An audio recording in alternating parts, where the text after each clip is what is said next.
Good afternoon, everybody. The April 18, 2025 SANDAG Public Safety Committee meeting is called to order. I'd like to ask our interpreter to walk us through how to access our interpretation services for today's meeting. Please go ahead. Good afternoon. Announcement from the interpreter. To use the interpretation feature, please scroll to the bottom of the Zoom screen where the meeting scrolls are. Click on the interpretation icon, the world, and select English as your language.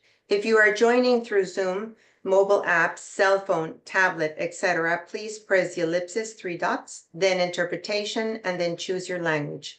Finally, click on mute original audio to not hear the original Spanish in the background. Headsets are available for the interpretation. If you are in the meeting room, please check out a headset from the receptionist in the lobby. Buenas tardes, aviso por parte del intérprete. Para hacer el uso de interpretación, favor de desplazarse a la parte inferior de la pantalla de Zoom, donde aparecen los controles. Haga clic en el icono de interpretación, globo terráqueo, y seleccione Spanish, español. Si está utilizando la aplicación móvil de Zoom, celular, tableta, etc., presione los puntos suspensivos, 3 puntos, luego interpretación, y luego el idioma. Si no desea escuchar el audio original en inglés en el fondo, por favor silencione Mute Original Audio, silenciar audio original. Contamos con auriculares para el servicio de interpretación. Si se encuentra en la sala de la reunión, favor de pedir los auriculares con la recepcionista en el vestíbulo. Gracias. Thank you. Thank you very much. I'd like to take a moment to acknowledge the land that we call home. The tribal nations of the SANDAG region has historically faced injustices. We acknowledge the harmony that existed between the land, nature, and its original peoples who have since endured displacement, persecution, and systemic oppression. We pay our respect to the unceded territory and homelands of the 18 tribal nations in our region, the most in any county in the United States, from 4 cultural groups, the Kumeyaay, Digueño, Luiseño, and Copeño, and the Cahuilla. This land has nourished, healed, protected, and embraced them for many generations in a relationship of balance and harmony. As members of the SANDAG Argus community, we acknowledge this legacy. We aspire to learn from indigenous traditional knowledge and experiences in undoing the injustices of the past. Would you now please join Councilmember Shin, the Vice Chair, in the Pledge of Allegiance? Please rise, right hand over your heart. Begin. I pledge allegiance to the flag of the United States of America and to the republic for which it stands, one nation under God, indivisible, with liberty and justice for all.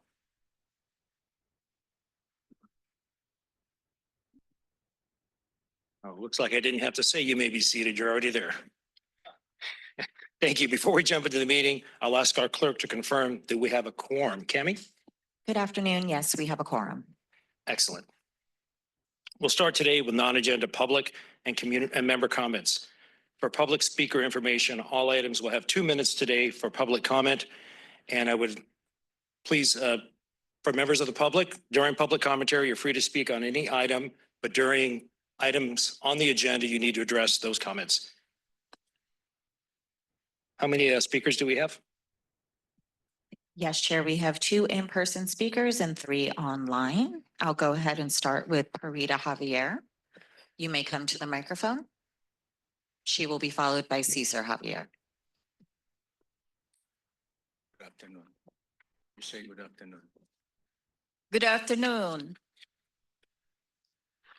To whom it may concern, my patient, Farid Javier, requests my documentation in regards to how her surrounding environment affects her health. She continues to have significant anxiety in regards to the possible health effects related to all quality around her home. Her neighbors have account, the use of which may have contributed to adverse symptoms, if not to her health, physically then psychologically. Scoring for depression via the PHQ-9 symptoms is not to her health, physically then psychologically. Scoring for depression via the PHQ-9 questionnaire is 16, which is moderately severe. Scoring for anxiety on the GAD-7 questionnaire is 16 in the modern anxiety range. She live in fear in her own home and avoid being outside. This anxiety has contributed to increased forgetfulness and elevated blood pressure. Her symptoms are compounded by moderate late onset Alzheimer's dementia, in parentheses G30.1. Appreciate your review and please take this into consideration in your decision regarding the matter. Over. Thank you. Your time has expired. Cesar Javier, you are next. You will be followed by Blair Beekman. Cesar Javier, we are both self-imposed community volunteers since because of this serious public safety issue in our community designated as residential zone neighborhood. Take note, residential zone designated neighborhood. Right now, it's a highly diverse community, predominantly resided by Vietnamese, Chinese, Thai, Lao, and other Asian of origin, and of course, Latino. We have few more white ethnicity there from Argentina. In our autopsy, we found out that the disease comes from the Rule 11 of Air Pollution Control District. The very agency who is supposed to be on guard on, issues destroying our respiratory system, we call air pollution. In Spanish, venenoso aire. In Tagalog, napakawalang hiyang hangin. This is the solution.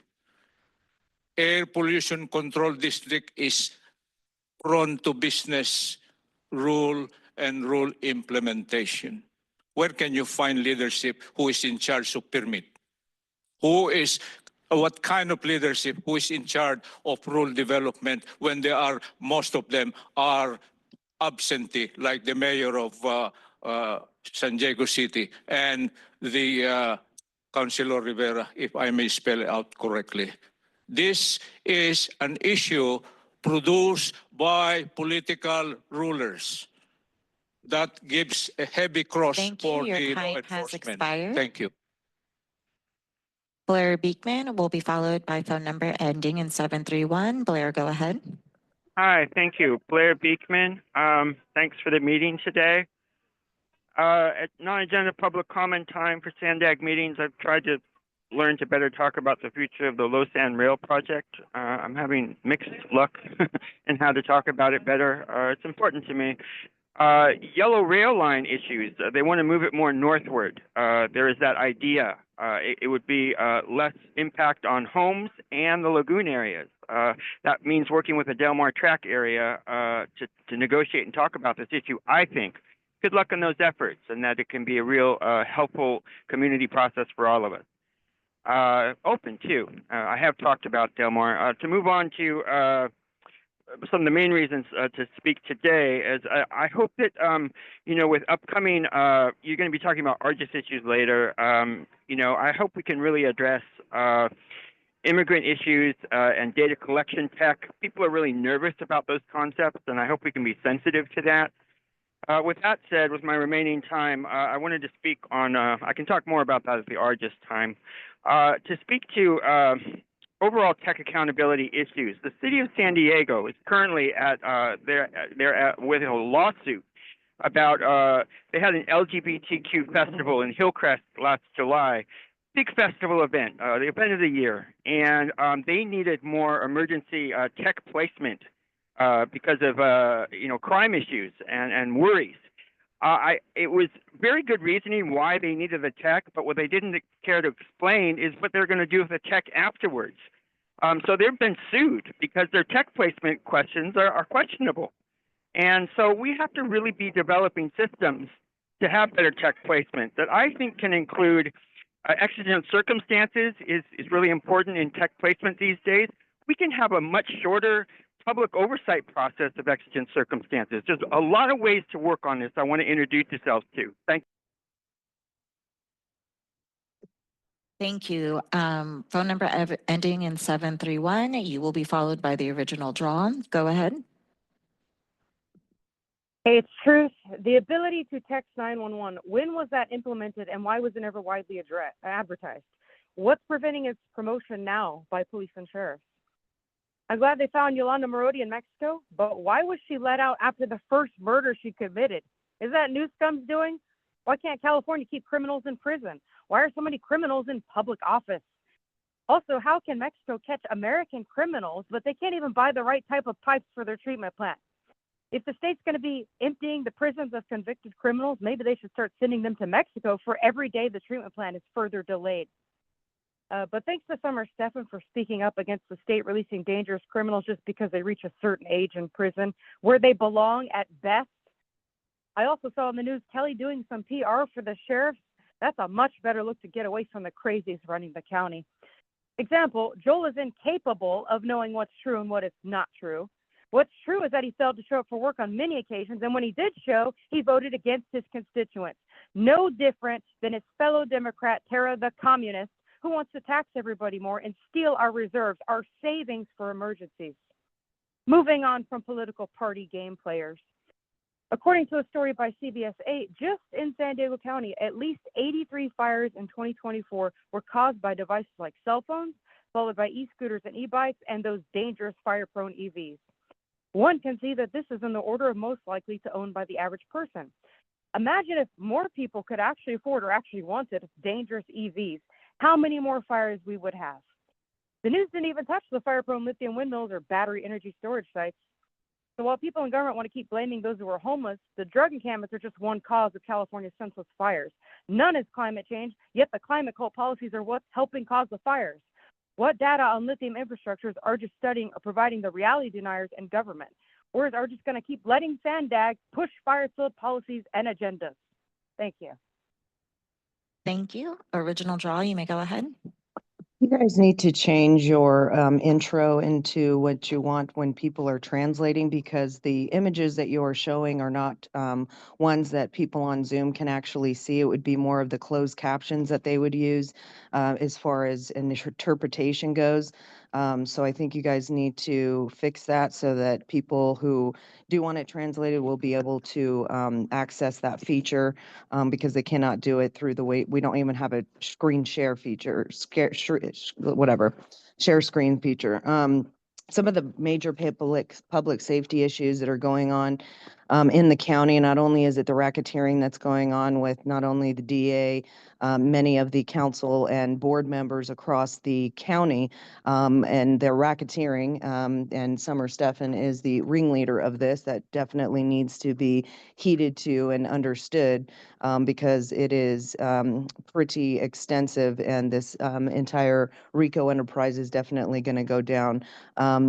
But also it is the children that are being ripped away from their parents through child welfare services, CPS, the Child and Family Services divisions that everybody is in the crosshairs of. There are children that are being abused. We know that the county that runs the Polinsky Center with 150 just cases that have come forward so far over the past decades of children being abused, but they are currently still being abused, and places like that need to be shut down. But we need to be addressing this. This is something that if you really do care about public safety, we need to be informing people of the child trafficking, the child trauma, the child abuse that our government is engaged in. And until you are willing to do that, it's going to continue to perpetuate because people want to act like it's not taking place. But there is a army of parents that are coming forward, and they're not going to be able to stop what's coming because they are going to be giving the children back. Thank you, and that concludes public comment. Thank you, Cami. I want to thank the Javieres, Blair, Truth, and Audra for taking the time to share your thoughts with us. Next, do we have any non-agenda member comments? And this is an opportunity for agency announcements or information to be shared.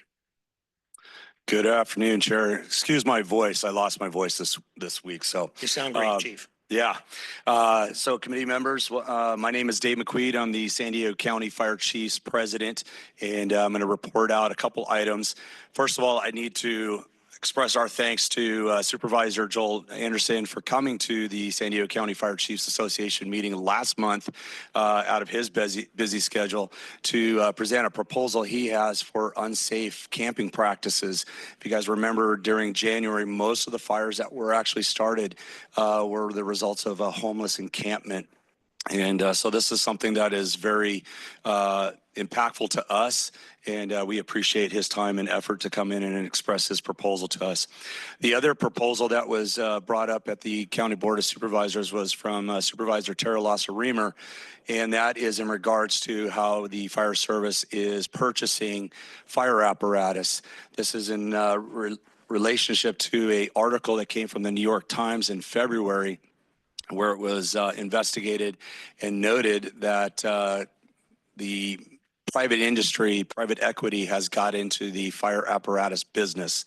And so that's why we started seeing our fire apparatus being delayed. What used to be 12, maybe 18 months for order to delivery has now changed to 2, 3, 4, sometimes now 5 years for you to actually get your apparatus delivered from the time of order. Cost of apparatus, depending on what you were purchasing, could be an ambulance, could be the fire engine, could actually be the fire truck. The fire truck comes with a very large ladder, just to distinguish that. But those apparatus used to be anywhere between maybe 800,000 to $1 million. I know that for my agency, we just purchased 2 apparatus that we signed the contracts in October of last year, 24. We will not see those apparatus until 2027. And those apparatus were $1.4 million per apparatus, and that's on the cheap side. So it was a great opportunity for the San Diego County Fire Chiefs and Cal Chiefs to align ourselves and support the supervisors and pushing this proposal. What we really want to do is just grab the attention and collaborate with the manufacturers. They do some great work. It turns into a massive impact. And a lot of it has come back to the COVID years where it just put a massive impact on the manufacturing. But it seems like it's gotten a little more complex. So we just want to address that. So we appreciate that. The last thing I'm going to bring up is I have Chief Conley over here from Coronado Police Department. You remember him? He used to have another patch that used to say San Diego City.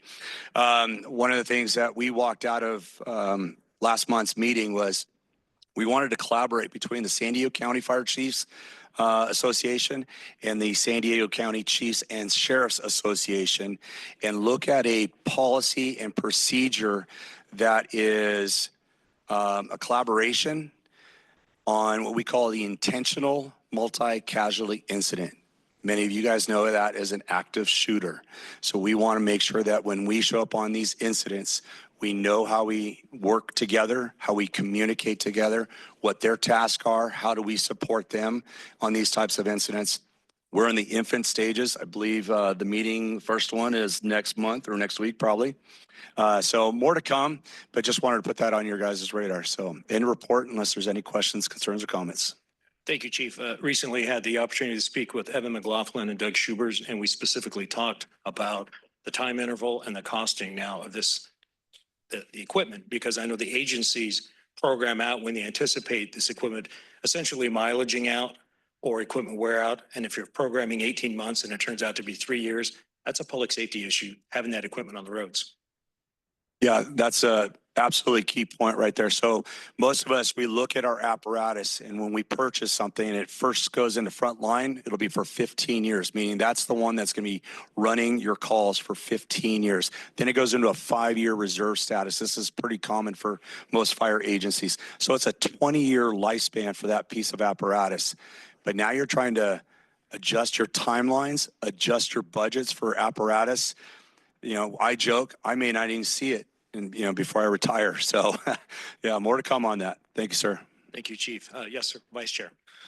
If you could, Chief, in regards to the active shooter MCI, if you could invite me or brief me on the side, doesn't have to be here in the near future. Whenever you guys are planning that, I've responded to at least 2 of them up in LA.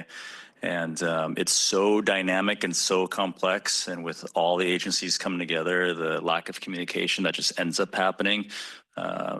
If we could reduce that, then we can get an effective response, especially supporting the hospitals that have to absorb everything that takes place. So I just want to be in the loop, please. 100%. Yeah, we'll add you to the list since you have Chief Conley and myself here. If you could also CC Cammie, she can make sure all the members get a copy, and then we'll send that out to all the agencies. Any other member comments? Yeah, good afternoon, Chair Musgrove, Chief. Vice Chair Shin, fellow board members and staff. Paul Connolly, Chief of the Coronado Police Department, here representing the Chiefs and Sheriffs Management Committee. The Chiefs and Sheriffs Management Committee did not convene this month due to the annual Tri-County Executive Workshop, which brought together chiefs of police, sheriffs, and special agents in charge from across the region. During the workshop, ARGIS provided detailed briefings on agency-specific accomplishments and statistical updates, fostering continued collaboration and alignment on regional priorities. We appreciate the ongoing commitment from our public safety partners and look forward to reconvening next month here for the May Chiefs and Sheriffs Management Committee meeting. That's the end of report. Thank you. Thank you, Chief. Are we going to member or public comments right now, Cammie? Or are we going to go first? Okay, any other member comments? Seeing none, thank you very much. We'll move on to consent. Cammie, are there any public comments on this item? Yes, we have 1 in-person public speaker and 2 online speakers. Cesar Javier, please come to the microphone. You'll be followed by Blair Beekman. Thank you, SANDAG. Cesar Javier. This is not an intended offensement, but rather a educated presentation. The minutes, yes, because this is a literature of the product of rule crafting, rule implementation. I am happy that at least there were 2 public inputs last meeting. You see, value analysis. This is a very critical survival subject, public safety. We can never defeat nature. We can only protect us. And that is something to reckon from the point of the police or lawful authorities, police, and the firefighters, the environmentalists, the lead agencies in implementing this CEQA. I say, therefore, that this minute should be respected, written, so that the public, us, would be able to discern the simplest way. So we could, interrelate our humble intellectuals with you, being the cream of thinkers. We are here not to oppose you, no, or compete with you. No, sir, no, ma'am. We are here to interrelate, dovetail the missing link in the efficient and effective thinking, cognitive ability, the 10 fingers ability, because we do not monopolize that kind of solving problem. It should be for everyone, rich or poor. Thank you, Sandag. Thank you. We've got, sorry, I'm having some technical difficulties here. Blair Beekman, you can go ahead. You'll be followed by the original draw. Hi, thank you. Blair Beekman. I hope the meeting minutes time can be a place where the public can be allowed a bit of public comment on non-agenda public comment by staff persons who just spoke previously. I wanted to first comment that my words were a bit strong on my initial public comment, and that it's my hope that to better understand what choices are available for how to address the future of tech placement issues. There can be a number of ways to creatively work on it, but I hope this sort of group here would be wanting to address and see and understand better. Hopefully I can give some explanations. I'm not too great at this stuff, but I can give some early explanations. What else to talk about? Yeah, about the non-agenda public comment of staff persons. Just to quickly offer, it was mentioned that it seems we have cornered and labeled very well that recent San Diego fires, a lot have been because of homeless encampment issues. In that, I hope we can be, I don't know. Mr. Beekman, would you please leave your comments to the consent calendar, please? Well, we'll talk about this another time, but I think the meeting minute process is the place where public can offer public comment on non-agenda public comments from staff.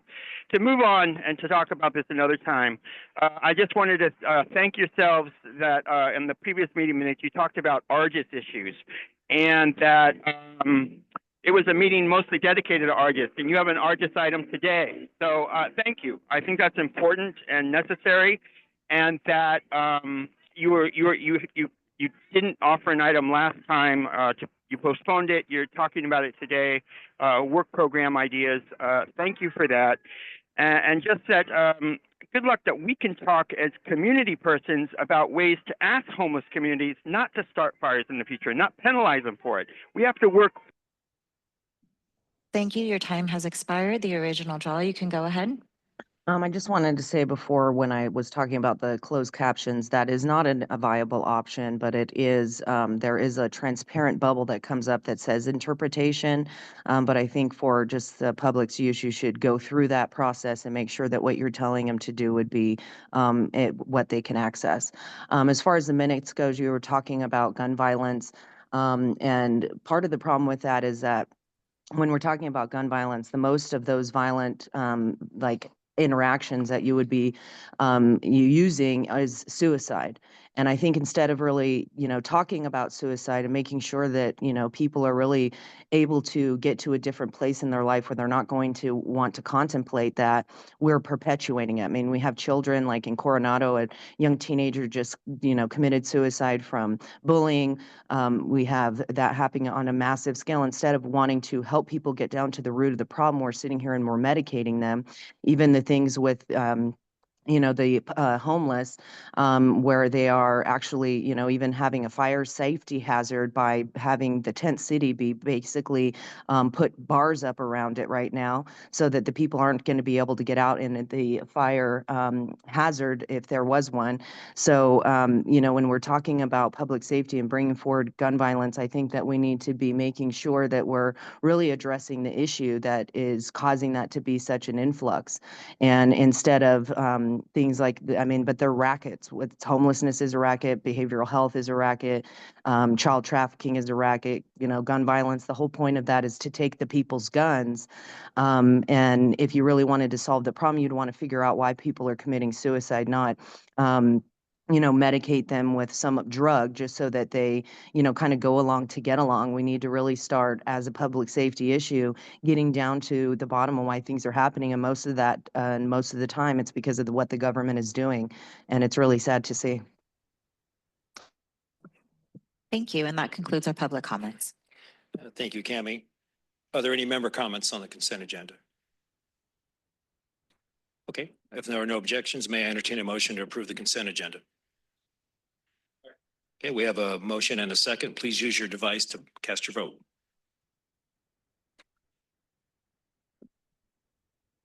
Chair, can you please let me know who the first motion and second motion were from? Thank you both.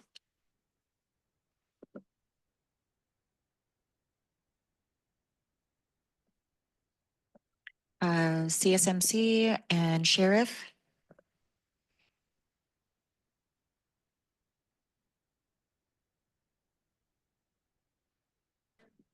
Yeah. Okay, got it. And that motion passes with all the members present. Fantastic. Thank you, Cammie. Before we move to item 3, we're going to turn the speaker over to our CEO, Mario Oso. Thank you, Chair.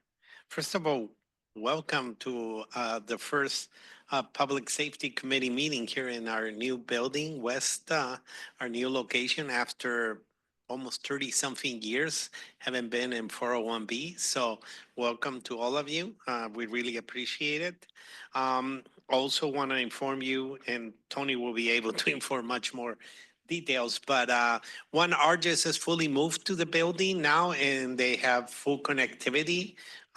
So that was very important to getting them to the building. They have a secured site within the building, so that was accommodated. I know that the Argus team and Tony are working on the concerns of going into some of our platforms with multiple passwords. They're working on that, and Tony can provide more input on that feature. And lastly, I just wanted to also bring up an item that we had mentioned at SANDAG. Overall, it's an infrastructure item, but the grants were being on hold, being reviewed, and I think that's across the board in multiple agencies. So in the infrastructure portion, we had about $250 million of grants that was leveraging about $700 to $1 billion of work for our region. And I do want to let you know that the grants are starting to flow. We got the first one approved, the Otay Mesa East Port of Entry, which is $150 million. So the first part of that $150 million will go into acquiring non-intrusive inspection equipment for Customs and Border Protection for the new border crossing. But I think the two takeaways from that is, one, the grants are flowing, so that would be probably in not just Department of Transportation, but other departments. And they would also, I know Argus is heavily funded as well as our criminal justice area on grants. So that's important. And two, we just came back from DC where we were notified about the Otay Mesa East grant, but we will also basically given the green light by the federal administration to begin the construction of the new port of entry in Otay Mesa East. So that's something also pretty big. Beyond that, again, welcome. This is very exciting to have this first meeting with all of you here in this new building. Thank you.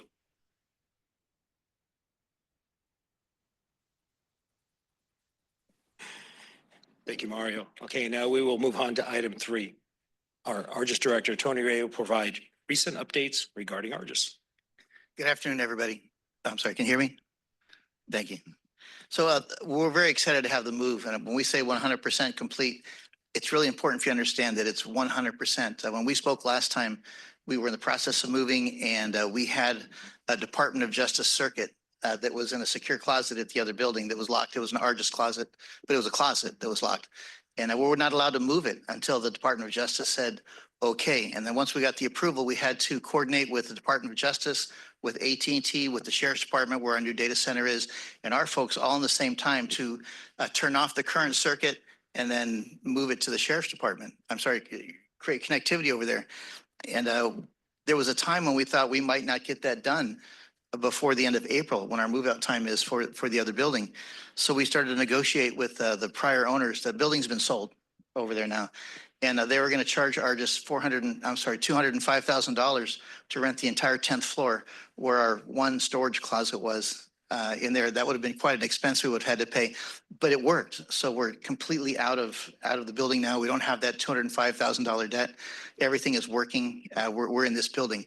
One of the things that we did in that move was we moved our network, our entire network. Half of our network is in, as I told you before, is in Phoenix at the National Law Enforcement Telecommunications System. And half of our network was in the other building. And now we've moved it to the Sheriff's Department's data center because it's more secure. And if something were to happen to this building, if we lost power, our customers would still not lose service over there. And this example happened yesterday. We use AT&T for some of our network, and AT&T in this building went down. In the other building, it would have damaged our network, but because it's at the Sheriff's Department and they have redundant systems, while we lost AT&T in our administrative office area, all of our operational systems that our customer uses are 100% active. So this move was actually the timing was excellent, and we're happy to be out of there completely. Although if you still want to go, the deli is very good. If you ever get a chance to go back over there, it's still in process, and it's a great place to eat, just want to say. Next, I want to talk about single sign-on. Single sign-on is a concept where agencies can, well, the way it works right now is if a customer, a police officer, an agent, a deputy sheriff wants to log into Argus, they log into the Argus store, the Argus portal, and then they have a number of applications that they can use. So they log in once into the Argus store, and then whatever application they want to use, they would log in again. So name, password, then name and password. And to speed up the searches, single sign-on, what that means is that the process is when you log in one time to the Argus store, it automatically opens up the other applications. So it saves time. If an officer wants to go to 3, 4, or 5 different applications during an investigation, they can log in one time into the Argus store and then have all of the applications available to them. So we're in the process of doing that right now. We have 2 of our applications, our 2 most popular applications, which are Surfers and Crime Tracer. Surfers, we built ourselves. Crime Tracer, we purchased for our people. Officers can do that now. And next month, I'll give you an update of how many more applications. Noy, is there anything you wanted to add onto that? Yeah, we also, sorry. Hi, we also implemented single sign-on for internal staff applications as well, like our help desk and stuff. So when a help desk ticket comes in, we wouldn't have to log into that as well. It'd be just one click of a button that we would be in. So not only does single sign-on help out our customers, it also helps out internal staff as well. Thanks, Noy. Well, one of the benefits of single sign-on is, well, technology is advancing at a tremendous rate. I mean, it is, there's every month there's something new and something different. And Argus is a one-stop shop, a regional one-stop shop to share criminal justice information for state, local, and federal agencies. We have 65 customers altogether, all law enforcement agencies, state, local, and federal agencies, or investigative agencies, I would say. But competition used to be creating an application to do one thing, or an application to do another one thing, or another one thing.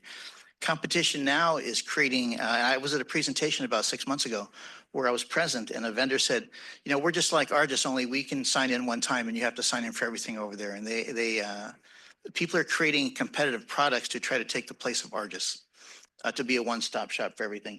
And it will cost $1 million more than it costs to use Argus right now. Yet we don't want to become Kodak. We want to make sure that we're at the forefront of technology. So we're implementing the single sign-on to keep up with the competition and make the searches and the use of our products that much faster for the people that are out there. And that will be no additional cost for our people. It's just something that we do on the inside because we have our own developers that can work on that. So that's a pretty good project, and we'll give you updates for the next several months how that is going on. We also have a technical working group where we pick individuals from, or we ask, we solicit.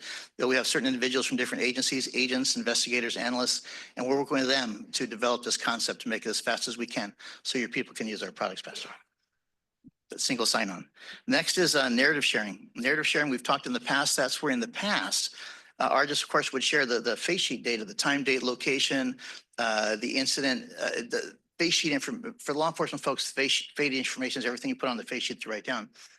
But in this last year, we started sharing narratives in the last year and a half, where one agency can actually read the report beyond the face sheet information from another agency to get more context in terms of analysis, investigation, et cetera. So right now we have 9 agencies that are sharing narratives in the region. We have another 4 agencies that are working on their policies on how they're going to share and what they can share, and also working with the records management systems on how to share. So next month, we'll give you an update as we get more and more agencies into this region. And this is something that the local law enforcement agencies have all supported, have asked us to facilitate, and we're moving down the road on that. In terms of staffing, just last week, we were able to finally get our last vacancy position announced. So we're in the announcement period. We're looking for an information systems analyst. If any of y'all know anybody that's really good with computers, likes to build servers, likes to fix servers, things like that, connect networks, Tell them to log on to SANDAG jobs, and if we're looking for a person, it's competitive, it's very well, good, great benefits, and we'll look at everybody that applies. But we're excited to be finally fully staffed, hopefully within the next 6 to 8 months. We have a cybersecurity project contract that's coming to an end, and this is a good thing. The contract was to install Microsoft Sentinel, which is a security information and management program, into our on-premise operation and our future cloud operation. We hired a company to install it, configure it, set it up, and then we paid them for almost a year to do monitoring and notifications and remediation. So if we have someone that's trying to hack into our system, they would notify us and we would work with them to solve the issues that's going on. We put into this that contract, that maintenance contract for 12 months is $144,000 or $12,000 a month. So we put into this contract that they would teach us how to do this ourselves. They would transfer the information on how to do it, give us the documentation and show our folks, and then work with our folks so that at the end of 12 months, we could cancel the maintenance agreement and we could manage it ourselves. Now, the contractor's not happy that we're not going to pay them another $144,000 a year for the next 10 years or 5 years, but we're very happy that we don't have to pay that $144,000. And the contractor will earn the right to bid for future contracts if they want to. It doesn't mean they're going to be picked. But we're trying to put that specific, teach our people how to do the maintenance in every one of the contracts that we have coming up when we can, so we can keep our costs down and not pay other people to do things that we may be able to do for ourselves.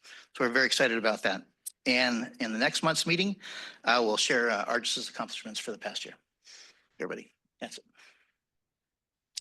Thank you, Tony. Appreciate that very much. Cami, are there any public comments on this item? Yes, we have one in-person speaker and three online speakers. Cesar Javier, please come to the microphone. You will be followed by the original draw. Cesar Javier, if and when I go beyond that continuum of propriety, sticking to the agenda item sphere, my apology. It's just my human weakness. But behind that, there is that strength conveying to you the importance of what I'm going to convey. This is a tool, ARJIS. It's a tool. Well done. It's been approved and it's being applied, but it's good, better, best. But there is something more. What about those behind using that particular tool? Value analysis. Number two, this is a part of national security, a sphere that is critical to human survival. What does it mean? The membership, the advisory board or membership, there is more than best or good, better, best. Perhaps outside of the box.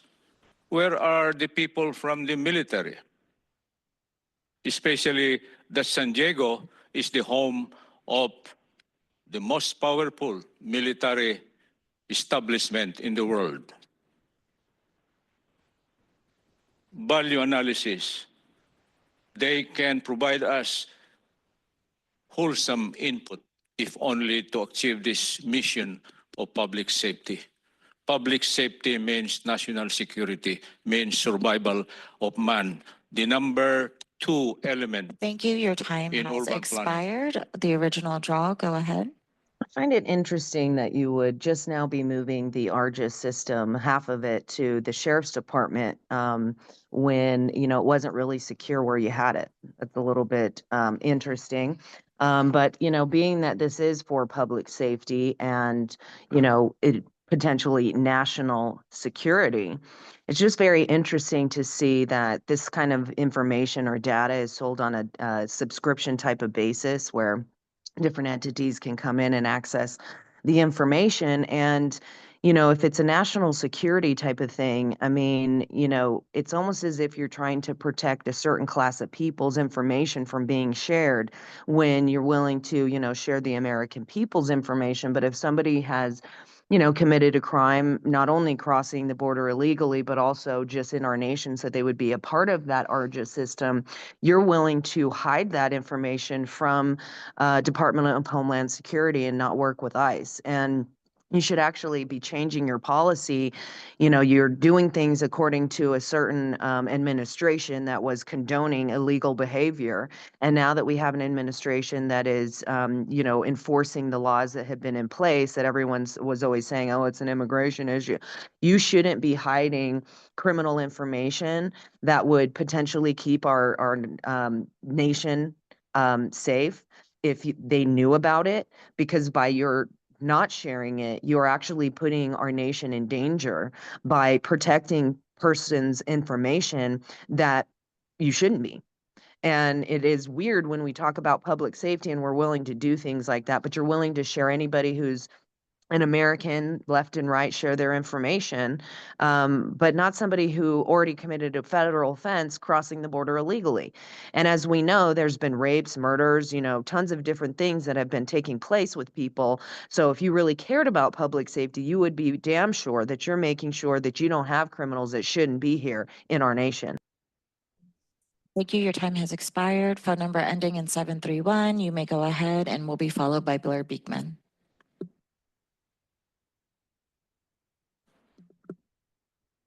Hi, for the record, SB 54 still exists regardless of what the county tried to do. Maybe somebody should read it. Moving expensive closets, that's what I heard in the update. That's interesting. But Tony, it sounds like you managed to save $349,000 total, so good job to you. Then you talked about if SANDAG lost service, you wouldn't lose service at the sheriff's station. So yes, it's interesting to know that you would have lost service before, maybe you had. But it also reminds me of the OME border crossing, because if you got the funding to build it, what if SANDAG lost power there? Or what if the current administration decided to limit crossings? I'm concerned that SANDAG is often moving in opposite directions of reality, kind of like SB 54, actually, in regards to what the federal government wants. And then narrative sharing, I heard that. I feel like that's kind of what McQueen did earlier. Sometimes you have to create your own narrative when you just have a problem with reality. I mean, once again, that seems to be SANDAG's MO. And it also sounded like you're worried about competition, that there could be other organizations that could do this job better, maybe. Is ARJA and SANDAG trying to be a monopoly on our data and then profit off that business? That's very concerning if that is what's going on. But I will agree with Tony about the deli being delicious. It is indeed. It's too bad. That was a loss with the move. You saved money, but you lost a good deli in the process. That concludes my comments. Thank you. Thank you. Blair Beekman, you may go ahead. Hi, Blair Beekman. Thanks for this item. Thanks that you're going to have an item of ARJA issues coming up next month as well, the yearly reporting. Boy, an agenda item, each public safety committee meeting session would just be awesome for the future. I hope you can really do that to keep us aware, up to date. I think it would just bring a really good sense of accountability to a very difficult process. And thank you in the efforts you're making currently. With a new administration, they're going to be pushing for a certain way to be working. And on the local level, they're trying to implement, the current new administration's approach. And that's getting pushback. That's getting, for as much as the DRA is saying we have to be addressing things differently, the ways things are being addressed differently are illegal. They're doing bad things. They're doing just as harmful things as what DRA is complaining about. So, it's a back and forth. And luckily in San Diego, I think both sides of the political spectrum, they have a good sense about issues and how to address things. I think the best middle ground to take, as both sides have points of view, is that, and what's starting to, I think, emerge from all of, the back and forth, is that we settle down and just offer our best practices of how we do things well already. And that does mean respecting, civil rights and civil protections that all people are entitled to in this country, no matter if you're illegal or not. We have to be clear on that, and that it's an important concept, I feel. It's with that, I hope that your upcoming, policies with data collection can be really respected and that we do it well and want to improve upon it and not circumvent it and hurt it as what Trump officials want to do.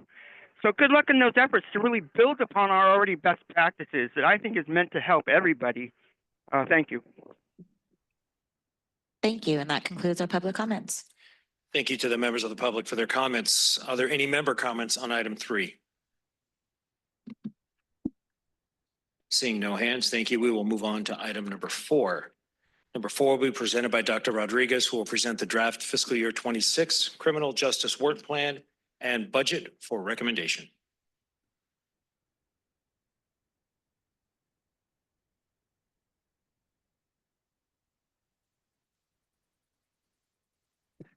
Thank you, Chair, Vice Chair, members of the committee.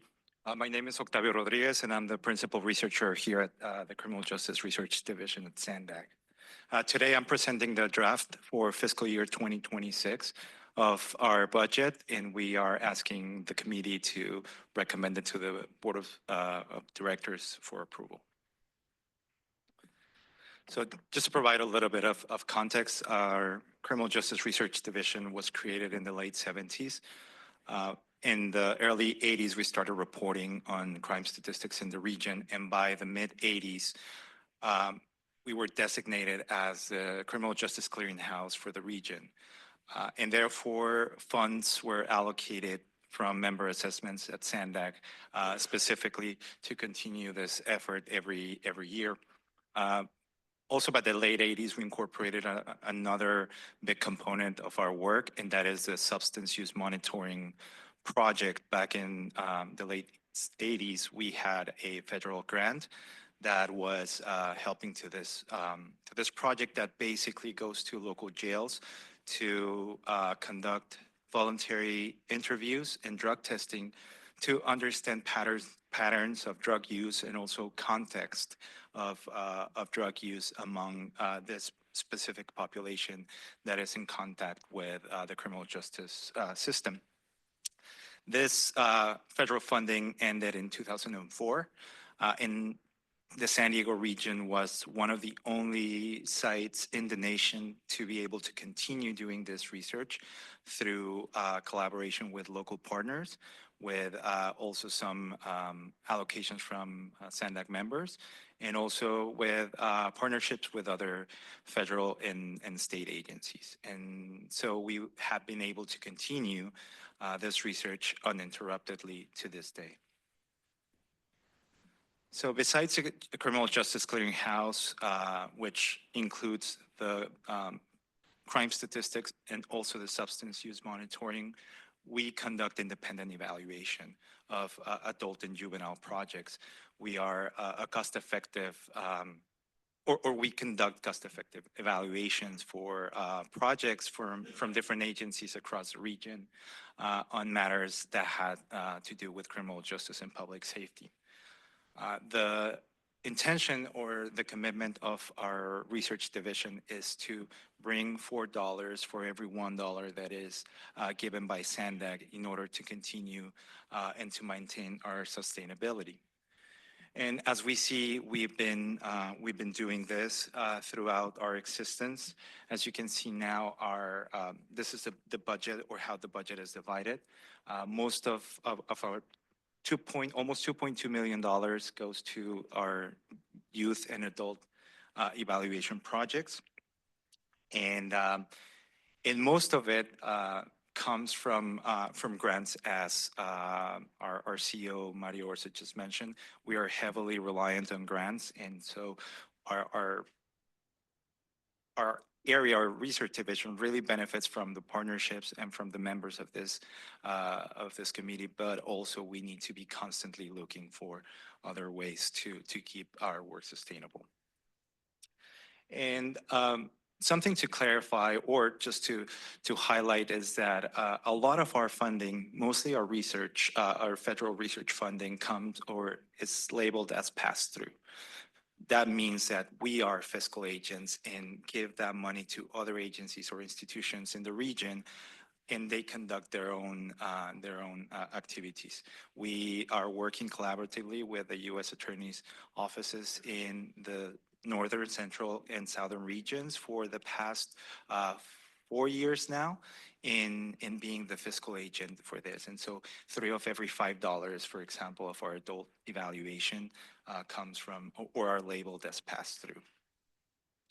Now, our different sources of budget, the majority of it comes from what we call local sources. That means that those funds might come directly from the budgets of the agencies or through state grants that come to the agency, and then the agency partners or contract us to conduct evaluations. So the majority, as you can see, 44%, is this type of local, what we call local sources, and the other big chunk is federal funding, which, as I mentioned, about 2/3 of it go to, or as our pass-through funds, so they go to other agencies and organizations in the region and in the state. And just 14% comes from local assessments. So just to give you a general idea of the specific projects that make our evaluation component, as you can see, the majority are part of what's called the Project Safe Neighborhoods. This is a federal grant, and these are the specific funds that are passed through to other agencies. But we also have important projects for crime prevention, for improve police actions or police initiatives, and also programs that benefit population exiting custody that are at risk of experiencing housing instability or have serious mental health issues. And on the side of the juvenile projects, most of our funding goes to evaluate diversion initiatives. That means initiatives that are alternatives to incarceration of the youth, but also to crime and gun crime prevention, and to increase awareness of risks of cannabis use among our youth. And so what's in for fiscal year 2026? Well, we will continue to serve as a hub of criminal justice research in the region.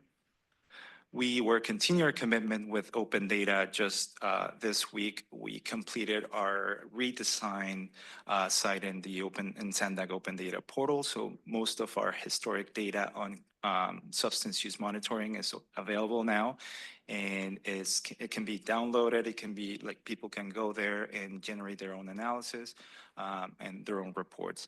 And at the same time, we keep updated our crime statistics in the portal. The third is probably the most important of our priorities for next year, and is maintain our sustainability. One thing that we just learned is that the federal support for substance use monitoring is going to be discontinued soon. So we are working diligently with our local partners to offset that loss. We have the capacity to continue with this project at least for a couple of years, but moving forward, we will have to find ways to offset this loss, and we will look for different options to continue this project that will be, it will continue more than 30 years of this important research. And for this, of course, we have to continue increasing and building new partnerships. We have to continue working with all of you, but also bringing more people, making aware of what we do and the importance of our work. That concludes my presentation. Thank you very much, Chair, Vice Chair, members of the committee. If you have any questions, I'm happy to respond. Real quickly, you mentioned the pass-through. Just to clarify, those are for member agencies. They're not going out beyond our sphere? So the pass-through funds are given from the Department of Justice, and they have a process to find the subrecipients of these funds. So we are the fiscal agents exclusively. We don't have a say. We don't have the power to decide where these funds go for. But our current Subawardees or subrecipients are mainly law enforcement agencies across California, but also some non-governmental organizations working specifically on preventing gun crime. So this harkens back to one of the items we discussed at the last meeting then, when we assumed the position of the fiscal agent. Correct. Okay, thank you. Any member comments? Okay, Cami, do we have any public comments on this item? Yes, we have one in-person speaker and 3 online speakers. Cesar Javier, you may come to the microphone. Cesar Javier. Thank you, SANDAG. Yes, we welcome this research program. And it only confirms my dream as I was talking with you in other meetings, that SANDAG looks like the actor in the elements of urban planning. We have some focus on environment, in other words, Mother Earth. We focus generally on mobility and circulation, only to be in accord with the sustainability of humans, meaning survivability. His shelter, it was part of our planning. Society, directly, indirectly. Thank you, SANDAG. I think Uncle Sam is correct, giving you this authority. Aside from that, the backdrop of civilian thinkers, not politicians, provides that hybrid in seeing to it that public service is responsive, adequate, timely, efficient, and effective. I think that's the core of this particular program, which is laudable. Sir, do you have security clearance? Just a humor, gateway to learning. This is crucial. Look at my interpretation here. Why do we have to prepare criminality or violations of our law when our planning and our shared solution should be 0 faults, 0 byproducts? Thank you. Your time has expired. Blair Beekman, you may go ahead and you'll be followed by phone number ending in 731. Hi, Blair Beekman. Thanks for this item. It's kind of interesting. I'm interested with this item. You talk about making data open and available, and your work in data collection, crime statistics, and such for use within public safety. With this sort of Criminal Justice Research Division, would it be a good place to also have a good knowledge of check accountability practices and policy practices and current, best practices in civil rights and civil protections, to have a good staff on hand within this group? They could be a good mediator in how to better describe the future of our ARGIS data collection practices. I think that could be a really useful, helpful thing for SANDAG, and something to consider as a way to build the future of SANDAG and data collection and ARGIS. I think the future of ARGIS, it has to consider open, accountable technology practices as part of its formula. I think that's the future. That's what innovation is most important these days, I feel. So good luck in how you can do that. Creating an open, accountable process with the public, that's a future that can't be denied. And that promotes basically peace and not war, as a reminder. And yeah, I hope you can work on these things. To also offer, local communities, local low-income communities, I mean, they're very nervous about current data collection practices, and if, that data collection is going to be used to hurt them. And, people can be pulled out of their streets and communities at this time. And we have to be really sensitive and work well. I hope we can work well in San Diego on data collection issues and make things clear and accessible. And good luck in those efforts. And to be sensitive. Thank you. Thank you. Phone number ending in 731. You will be followed by the original draw. Go ahead. Hey, it's the gateway to learning here. SANDAG being open and accountable. I have to say that is a really good joke. Let's see, Criminal Justice Research Division, $2.1 million budget, and half of it goes to salaries and benefits, it seems, at least within the adult criminal justice projects. So that's interesting. It costs a lot to operate, doesn't it? I'm glad there's actually objectives, though. Any way we can get SANDAG as a whole to have realistic objectives? Isn't that related to wanting to determine root causes of criminal activity? What are the problem-solving techniques? Does this consist of only public comments? It says 36% of the tax dollars go to CBOs. Which ones? Are their locations registered yet? Is this information public yet? It's important to make sure that the city of San Diego isn't the only city getting everyone's resources. I'm also still waiting for SANDAG to create an open data portal that contains every record possible, not just the ARGIS data. Nobody even responds to the Public Information Office emails. This Public Safety Committee was around in 2021. Where was the safety data when crime was first being openly enabled? What about during the riots that burned down the country and La Mesa? What about before the Prop 36 steps? What about now, since things haven't changed much? How is it possible to adapt to the new cyber system if the state's crime labeling makes zero sense? How will that reconcile with the original and historical data? And it's too bad the marijuana mamas didn't know about the cannabis reference. I'm sure they would have had tons of comments for you guys. It would have been very enjoyable. I'm glad the substance use monitoring program was defunded by the federal government because it seems pointless. It hasn't stopped any drug use. Drug use has actually increased. So I'm hoping more SANDAG programs can be defunded soon, like bike lanes and border crossing programs. Remember when SANDAG was a transportation agency? Seems like a lifetime ago. That was the humor part of my speech. Transportation, that should be the focus again. Thank you. Thank you. The original draw, go ahead. So interesting. You guys will collect data for 30 years, just for research and what happens, the problem gets worse. It's interesting that the pass through of money that is coming from the federal government to give to other agencies, you don't have a say in that. You just got to do the dirty work for the government.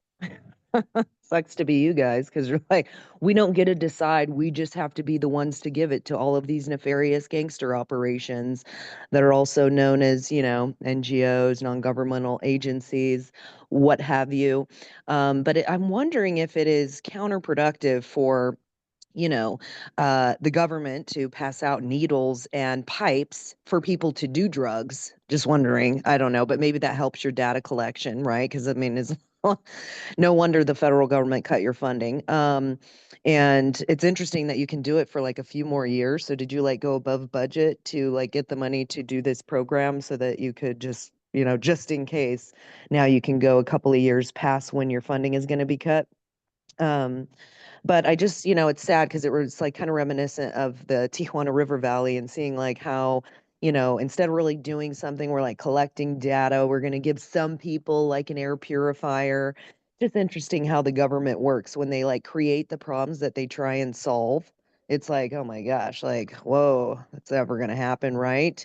But as long as you get money to do it and pretend like we're helping people and that we're really trying to get people off drugs. I mean, do you wonder if also the problems with the homelessness and, unwillingness to help from the federal government doesn't mean they don't get money for it. They surely do. And they will, put it in other people's pockets, but you don't really help the homeless issue. And so then you wonder why people want to be on drugs, because in order to just make it through the night, they got to be on something like crack in order to make sure that all their stuff doesn't get stolen. But I mean, as long as you guys are collecting that data, right, the problems perpetuate. Good job. You guys are getting paid. Thank you. Your time has expired, and that concludes public comment. Real quickly, Dr. Rodriguez, do we get M&A on the pass-through to offset our expenditures? Pardon me? Do we get maintenance administration fees as part of the cost of doing business on the pass-through funds, or is it strictly out of pocket for us? Oh, no, we receive 10% of the whole award that's given to each of the districts. We get 10% for the fiscal agent. So we're not losing out on this venture. No, mostly it's more admin and we're kind of offset the cost of labor. Thank you. Any member comments, questions? Yes, sir. Everyone, my name's Logan Manning. I'm the law enforcement coordinator for the U.S. Attorney's Office, Southern District, California. I manage the Project Safe Neighborhoods grant program. And just want to say, Octavio, thank you for all you're doing.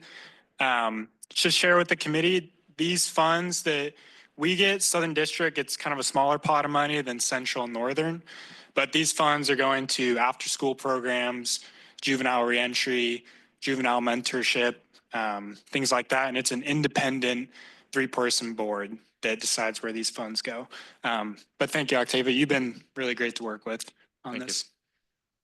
Thank you, Mr. Manning. Any other comments or questions? Fantastic. Do I have a motion to approve this recommendation? Motion by Chavez. Is there a second? Second by Foster from City of San Diego. We have a motion and a second. Please go ahead and enter your vote with your device.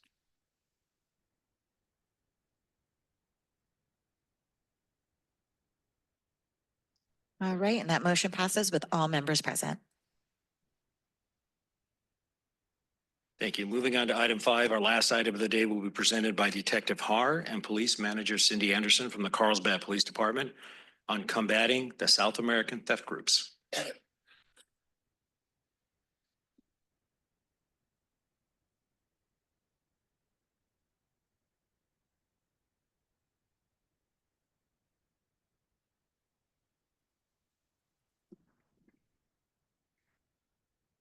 Good afternoon, Chair, Vice Chair, committee members, and ARGIS. Thank you for the opportunity to speak to you today about an issue that has been plaguing our region and our nation. Today, we're going to be discussing how we are responding to the South American theft groups. But first, I want to introduce us. Next to me is our highly respected Detective Paige Har, who has been a police officer for 8 years, 3 of those years with Carlsbad PD. Sorry. Doing this right? There we go. Although that seems to be a short time, Detective Har has accomplished many things as a patrol officer and a property crimes detective. Detective Har has worked several high-profile cases involving large-scale theft, burglary rings, and complex patterns of organized crime, some of which you'll hear about today. Her analytical precision, methodological approach, and deep knowledge of criminal networks have consistently resulted in successful case resolutions and substantial recoveries of stolen assets. Detective Har has played a key role in shaping investigative strategies within the Property Crimes Division and remains a trusted leader in this field. As for me, I've been with Carlsbad PD for a total of 18 years. I did do a brief stint as the manager of regional information at ARGIS, and the majority of my career was spent as a crime intel analyst. I am now overseeing the crime intel unit as well as our dispatch division and our records division. I am also an adjunct professor at Cal State Long Beach and teach for the Peace Officer Standards and Training, otherwise known as POST. What we are covering today will be a brief explanation on what SATG is and the tactics they have employed to elude and defeat law enforcement, except from Detective Har, of course, and the impact that this has had not only in the region, but on the nation as well. Detective Har will then discuss the tactics she has used to combat it and talk about the successes that we have had in Carlsbad. I do want to start by giving credit to ARGIS for being such a key part of our work.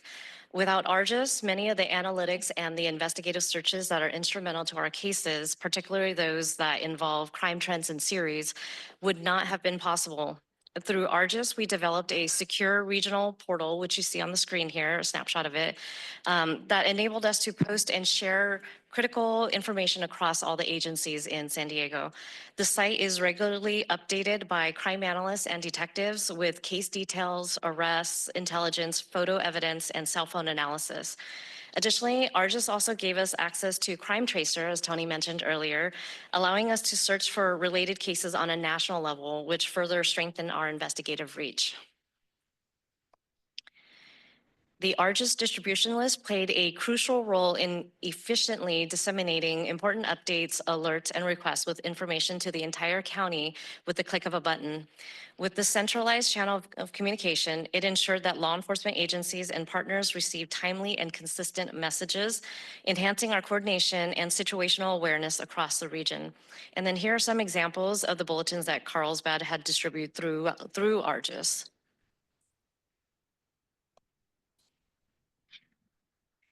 With ARGIS, we were also able to pull regional statistics and visualize them through mapping tools, which has been invaluable in identifying trends.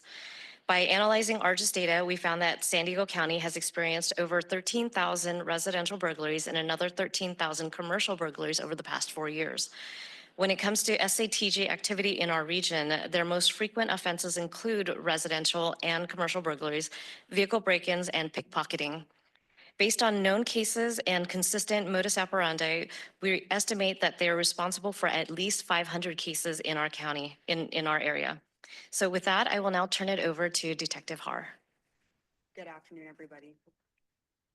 Good afternoon, everybody. I'm grateful to be here. I look around and I see a lot of leaders and professionals in this room. Cindy gave me a great introduction, but I'd like to introduce myself. I am Paige Har, and like she said, I'm a detective for the Carlsbad Police Department. I'm currently assigned to our property crimes unit, which is how I've come to investigate a lot of the SATG commercial and residential burglaries. I do want to preface before I get into some of the slides that a lot of the material I'm going over, the 2 cases specifically, are still somewhat active and ongoing. So some information has been redacted. I also anticipate there will probably be a few people in this room who may not be familiar with some of the terminology and phrases that I'm using, especially when it comes to technology, and I'm more than happy to discuss after this meeting. Burglary, a lot of us in this room know what it is or have some sort of idea on what it is. If you don't, again, I'm sure you'll come to learn in the next few slides what it is and what we're up against when it comes to the investigations in our city, region, and the greater United States. I am here to talk about SATG, which stands for the South American Theft Group. It's a term that was coined by the FBI in 2019 in response to crimes being committed in the United States by international suspects. A lot of these crimes fall under the property crimes umbrella, so organized retail crimes, skimmer thefts, pickpocketing, and burglary. It's a misconception that this group is a gang or a cartel of some sorts. There's actually no hierarchy or organization to SATG. There's numerous crews that are coming in to the United States and committing crimes, and they are just that.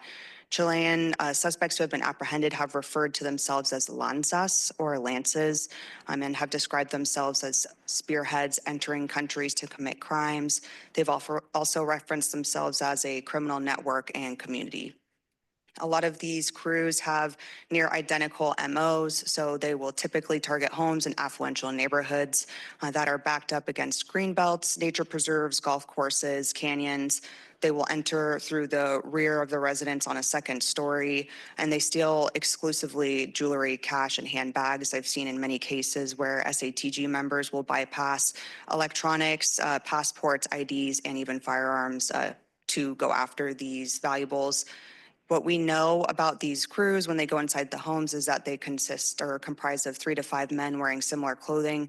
That's just another tactic. It's already extremely difficult for law enforcement to differentiate between the crews, and they are making an attempt to make it even more difficult for law enforcement to be able to differentiate between the number of people in a given crew.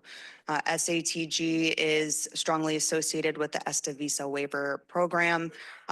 That is a program that allows residents from South American countries to apply for a 90-day tourist visa for the United States. So there are people who are entering the United States legally, but of course manipulating this program, thus the term crime tourism.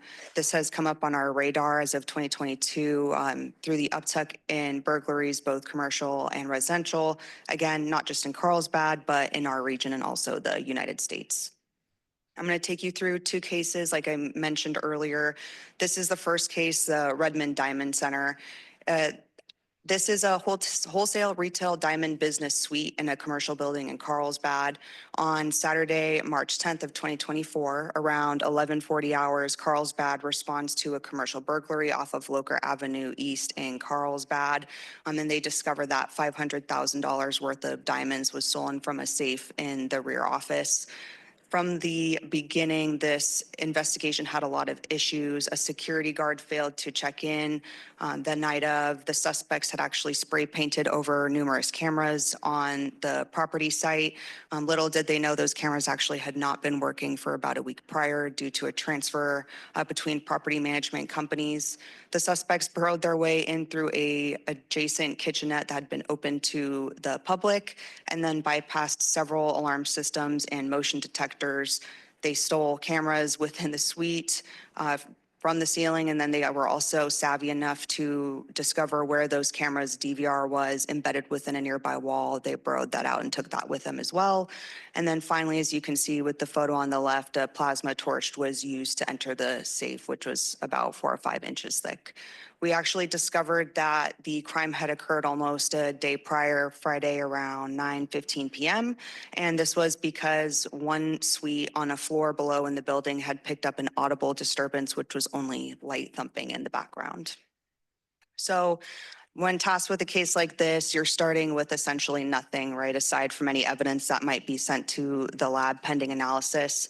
At the time, I had a great mentor who told me that now in law enforcement, a lot of our techniques are technical in nature, to include license plate reader cameras, which is LPR. So getting technical, there's a number of tactics that law enforcement can use. Some of you may or may not have heard of terms such as tower dumps, timing advanced, specialized location data, geofences. All of these practices are meant to capture devices in a given area, which of course is very narrow when we use a very specific time frame to ensure that we are protecting people's privacy and data. This same mentor that I had, I trusted her to reference our LPR cameras, and she pointed out one vehicle to me, which was a black Lincoln Aviator. It visited a nearby intersection almost 9 times the night of the burglary. If you are familiar with Carlsbad or this particular intersection, you would know that it's extremely unusual for a vehicle to pass through it 9 times in a given night. So the vehicle, it's a lead. It's something to work up on through Crime Tracer and referencing the registration. We learned that it is for a LA vehicle rental company. It's common. This company in particular was used a lot in organized retail crime investigations that were citing Romanian suspects in Southern California. Crime Tracer also had a auto theft report that included a former employee for this vehicle rental company, and I was able to contact him and get more information regarding this particular company's CEO. Gave him a call. He wasn't too interested in working with me, I'll phrase it that way, but when we went to Laguna Niguel and started knocking on some addresses that he was associated with, I landed on a family member's door, and from there he kind of came out of the woodworks and assured law enforcement he would then cooperate. He provided me with the rental agreement for this particular vehicle, and if you can see up there on the list that it was actually stopped at the burglary site during the time of that audible thumping that was captured on a nearby business's camera. A lot of the locations on this list were also coming into play in the investigation. One of these on here is actually a location for an Airbnb rental in Vista, California, which is a neighboring city to Carlsbad. There was also some information regarding who rented the vehicle.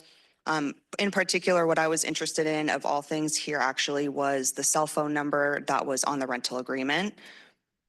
The investigation was reinvigorated at this point. I'm able to send search warrants to Airbnb, to Ford for historical tracking data associated with that Lincoln Aviator. It's now becoming a common practice for law enforcement to make requests of certain phone carriers for data regarding devices specifically. There was follow-up done at nearly every location on that list that you saw on the previous slide. And I was lucky enough to sit down with an analyst from a local FBI office and also an analyst from the SD-LECC who jumped on board and were able to help me with a lot of the data mining that came about in this investigation. The cellular data from that phone number that you saw previously led us to one of our primary suspects. We will call her female S1, and the records from the Airbnb location listed on that data led us to, we'll call her female S2.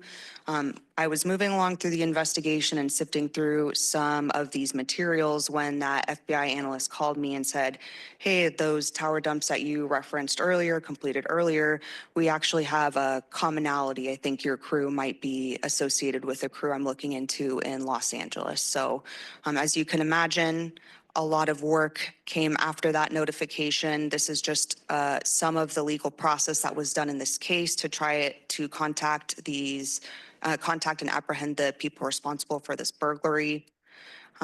This isn't meant to overwhelm anybody in the room, but it's meant more to kind of convey what evidence and leads look like now in law enforcement, using data mining and LPR analysis, the overlay of information that we receive from search warrant returns. Again, female S1, female S2. If I had to recap as quickly and as shortly as possible, female S1, we were able to prove phone attribution to her just with some of the information that was gleaned in the investigation. Her carrier data put her at the crime scene and nearby the crime scene. We also found out she was Googling directions to the business in question and also nearby Starbucks the day of the burglary. We found evidence that she researched the Redmond Diamond Center prior to the burglary. We also know that she paid the secondary female suspect for her involvement in booking the Airbnb for the crew to stay at. And again, just adding to the training and experience, we know that this is part of the MO for these crews, booking nearby Airbnb locations. Social media data also revealed her connections to the other members in the South American Theft Group network. Our secondary female suspect was the queen of screenshots.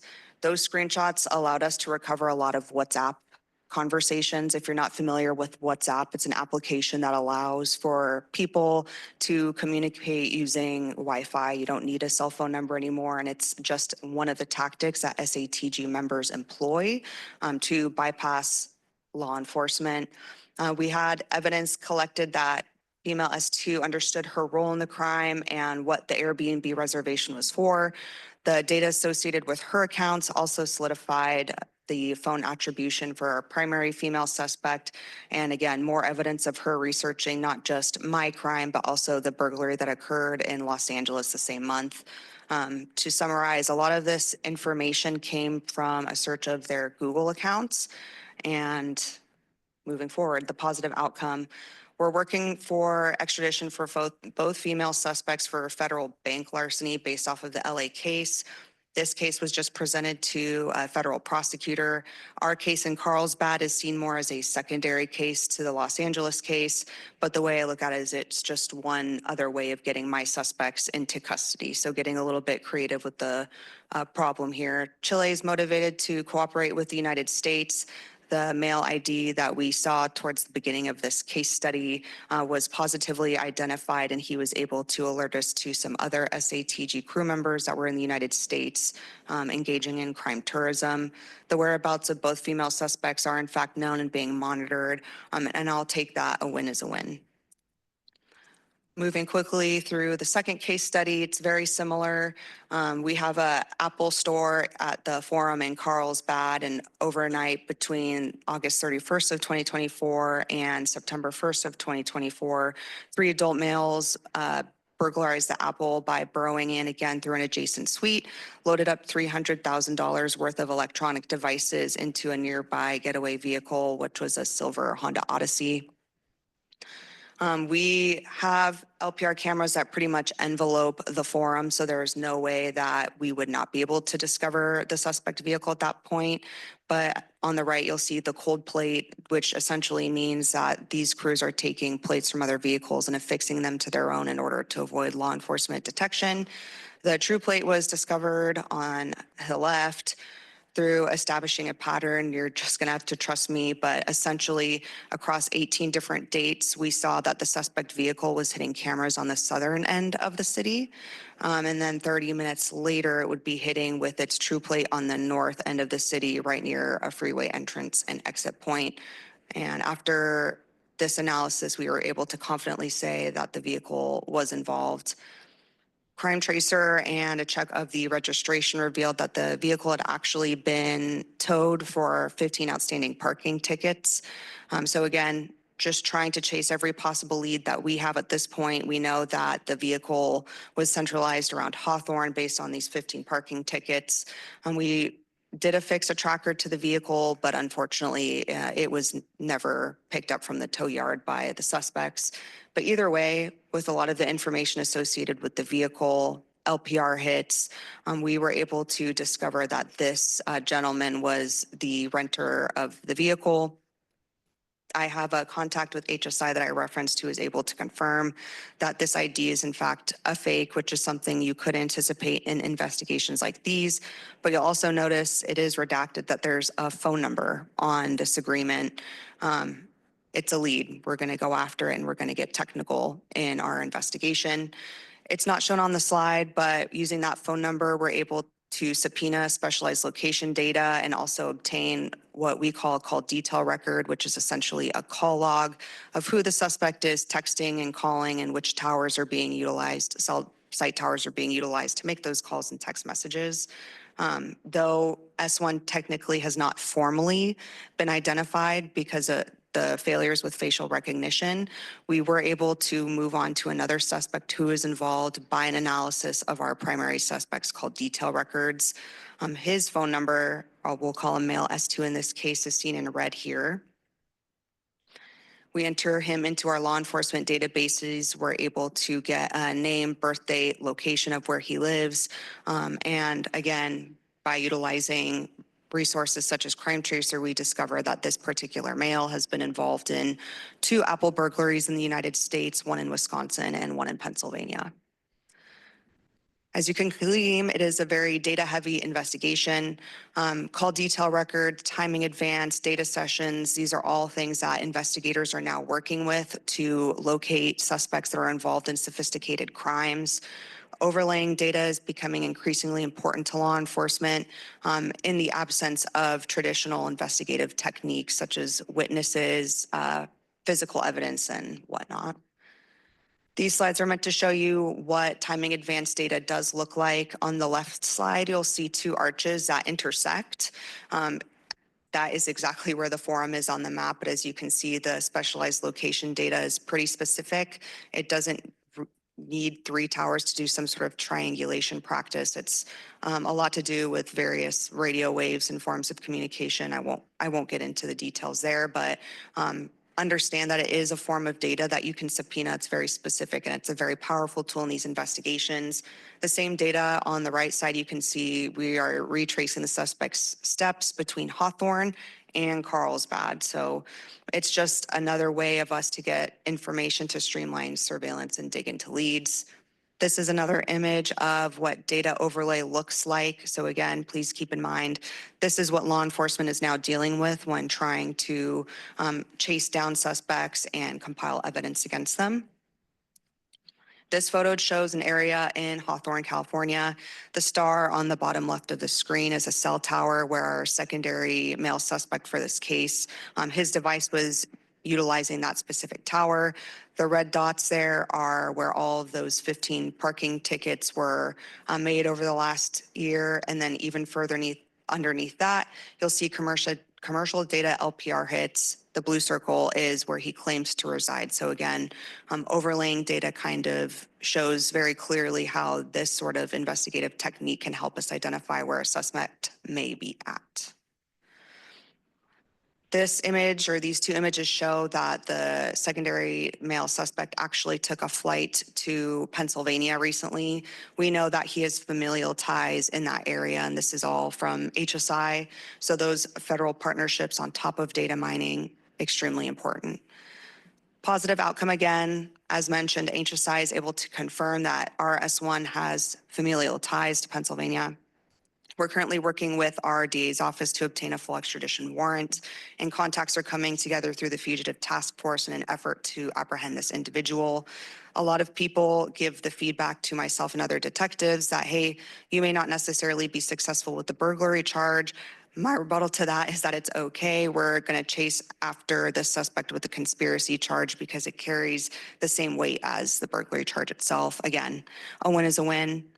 We're also working on identifying other players who have been identified in this investigation. So takeaways, thank you both thank you everyone for listening to both of those case studies. I know we were moving pretty quickly and there was a lot of dense materials that I did cover, but if there's anything I want you all to know, it's that these suspects that are involved in the South American theft group aren't ghosts. These cases aren't unsolvable. We can make something out of nothing through data mining and implementing newer investigative techniques. When I first became a detective, I did not anticipate that so many of these search warrants I would be doing were for digital spaces as opposed to physical spaces. Do lean on analysts and your federal partners. The SDLECC, HSI, and FBI were all instrumental in the successes that you saw on the previous slides. And now would be a good time to see what federal partnerships that you have. And finally, of course, I need to say, please support your investigators. Even if there was some material in this presentation that you maybe have more questions on or do not fully understand, at least now you can see the direction that law enforcement investigations are moving in. Any questions? I do want to emphasize real quick that this is 2 cases out of the hundreds, maybe thousands of cases that Detective Har is assigned to. But she does put this much work into almost every single one that she's assigned to. It's a lot of work.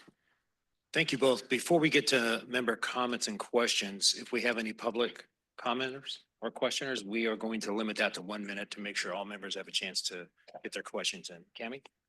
Yes, we have 1 in-person speaker and 3 online. Cesar Javier, go ahead. You will be followed by Blair Beekman. Sir Javier, thank you, SANDAG, and thank you to the political and non-political force of Carlsbad City. Why? You brave to put up 1 desalination plant. Thank you. It gives us hope.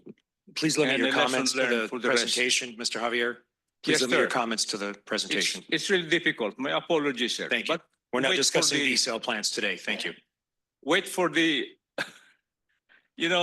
hitting a bird has so many points to get it.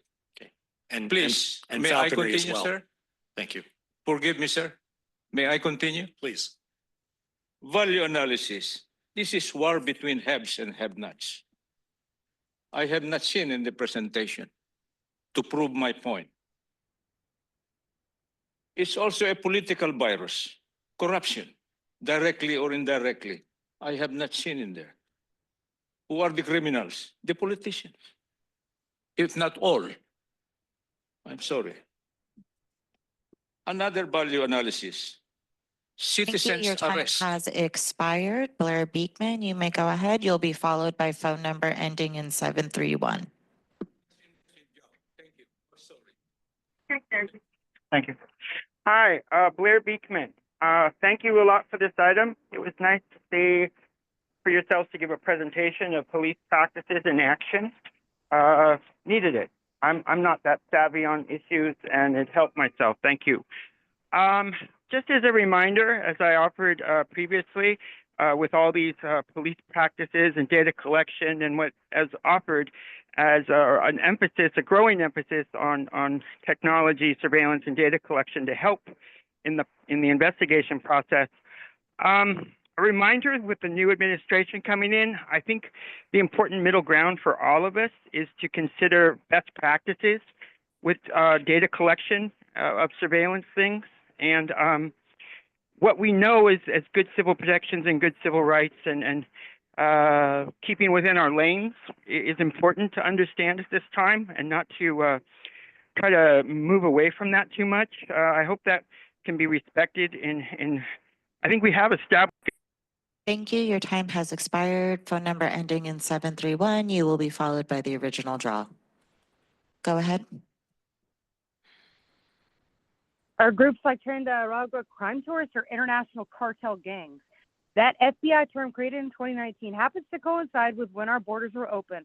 Is that why the criminals tend to have the same backpacks?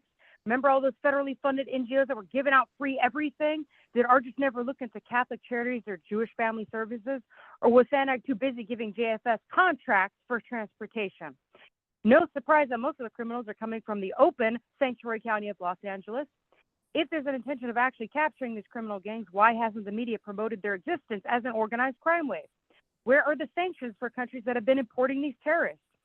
There's ALPRs to discover vehicles. Good to know we're all suspicious if we drive by any business a number of times looking for an address. What we need are tougher laws against crime, plus lock up every single person in office who contributed to the open border and the subsequent crime you must report on. They also owe us damages. Thank you for your detailed report. Thank you. The original draw, you may go ahead. What an insult. You guys are calling them tourists?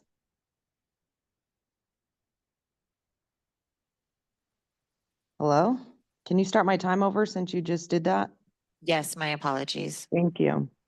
So it's really appalling that you guys are sitting here calling them tourists. I mean, the fact that you've been claiming that the border has been secure for a very long time is atrocious and disturbing to think that you're, again, calling them tourists. Like, they're not tourists. They're people that have invaded our border that the government has incentivized from the start. And you're going to sit here and call them tourists when they've been here for over a year and sometimes, and oh, they have connections to Virginia. I mean, are we going to be really transparent with the people and let them know what's really going on? Or are you going to lie to them and claim that they're tourists? This is BS. And the fact that this has been incentivized by San Diego County, and then you want to go ahead and go like, oh, now we need to mitigate it. You should have been thinking about that a long time ago when you were incentivizing them to come. Instead of now going like, well, if we call them tourists, then people will think that it's some other, organized crime syndicate. No, it has been the invasion that was facilitated by you guys, and now you have to make up for it. You have just let the people down. Thank you. Your time has expired, and that concludes our public comment. Thank you, Cami. Are there any member comments or questions? I rarely interject in the meeting it's your meeting, but I want to thank the presenters for the great job you guys are doing, and how you reflect how data is being used. I think this is the spirit of the presentation of how the new tools connect. And I just want to recognize the efforts that you're doing and the great presentation you did. Thank you. Thank you. Vice Chair. If I say anything, I feel like I'm bragging about our own department, so I'm going to keep this brief. Thank you for your presentation, and it's really fascinating to be able to see this from like a layman's perspective of just how much data you guys are collecting, but the GIS that's coordinating with it. Do you guys foresee like the usage of AI and whatnot to really like almost paint a better picture of trends and what's going to end up happening? I would say AI would have made our work a lot easier, and we would have probably come to the similar conclusions a lot faster. But this is through the work of all pages, manual handiwork. Just normal intelligence. I hope so. Got it. Yeah, you got it. Okay, thank you very much. Yes, Councilmember Chavez. Also congratulate you for all the hard work in this incredible presentation. And I pride myself in representing the safest incorporated city in the county, which is Chula Vista. And I wanted to ask you, how effective do you think drone programs are to everything you do on a daily? You say drones, and I think of one thing in particular. I've gotten a lot of feedback from other agencies that are north of San Diego County, who also combat the South American theft group issue, and they've had successes in using drones during nighttime hours specifically to try to locate any specific suspicious behavior in those canyons or green belts that I referenced in the presentation. I don't want to stray too far off course, but that's not something that I think our police department does right now. I don't know of anyone in the county, forgive me, that might be employing those same surveillance techniques with drones, but it's definitely something that we've discussed as an agency and would like to move toward. Mm-hmm. I think it's interesting that as you turn off Palomar Airport Road onto Loker, you drive right past a pretty prominent gun store, and they went right past to get to the diamond store. So they had scouted it out, and it kind of reinforces the comment you made about their specific targeting and not being distracted by other issues. Any other member comments? Again, thank you very much for that. Before we adjourn, I would just make sure that all of us have a current phone number and email available for Cami. We were right up against the margin to ensure we had quorum, although everybody's here, we need to make sure we have that. And Mr. Stevens is currently coordinating a public records ask request. So if you would go through your emails to make sure you don't have one pending for you and then answer the questions and reply back to him. Is that accurate enough, Mr. Stevens? Excellent, thank you. Then our next meeting is scheduled for Friday, May 16, 2025 at 1 o'clock. We are adjourned at 2:43.